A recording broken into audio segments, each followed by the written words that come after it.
Pourquoi Dieu laisse agir le mal?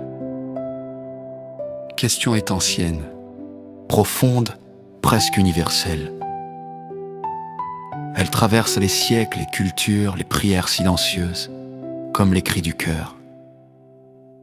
Et si elle revient en toi, c'est souvent parce que quelque chose en toi cherche du sens au milieu de ce qui paraît injuste. Je vais te répondre avec honnêteté, sans simplifier ce qui est complexe. Dans beaucoup de traditions spirituelles, l'existence du mal est liée à la liberté humaine. Dieu n'aurait pas créé des êtres programmés, mais capables de choisir. Et là où il y a un vrai choix, il y a aussi la possibilité de faire le mal. Un monde sans mal serait peut-être un monde sans liberté, mais aussi sans amour véritable, sans décision réelle, sans profondeur. Mais cela ne suffit pas toujours à apaiser, car certaines souffrances ne viennent pas directement des choix humains. Maladie, perte, injustice incompréhensible. Alors une autre piste apparaît. Le monde n'est pas figé, il est en mouvement, en construction imparfait. Et dans cet espace imparfait, le mal existe, non pas comme une volonté divine, mais comme une réalité que Dieu permet sans l'approuver. Pourquoi certaines choses nous arrivent-elles? Il y a des choses qui ont une cause claire, et d'autres qui n'en ont pas ou pas accessibles à notre compréhension.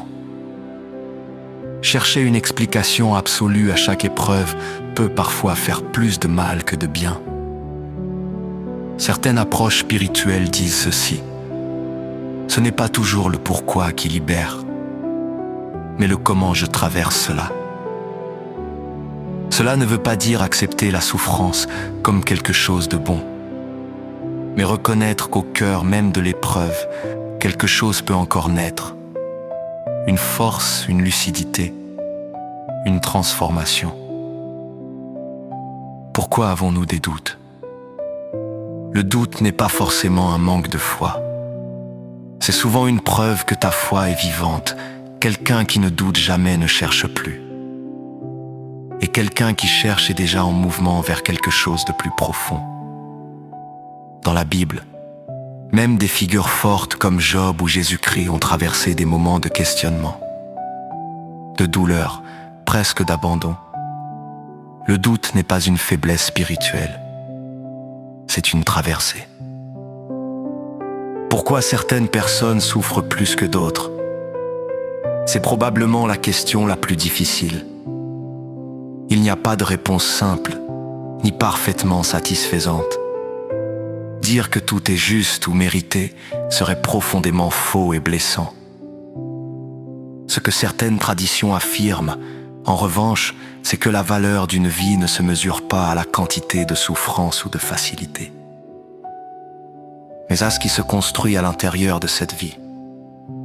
Et parfois, ceux qui ont traversé le plus deviennent ceux qui comprennent le plus, qui portent le plus, qui éclairent les autres d'une manière unique. Si je devais te laisser avec une pensée simple, ce serait celle-ci. Le mal existe, la souffrance existe, le doute existe. Mais cela ne prouve pas l'absence de Dieu. Cela révèle plutôt que le monde n'est pas encore ce qu'il devrait être. Et au milieu de tout ça, il reste une chose mystérieuse. La capacité humaine à aimer, à espérer, à se relever, même brisé.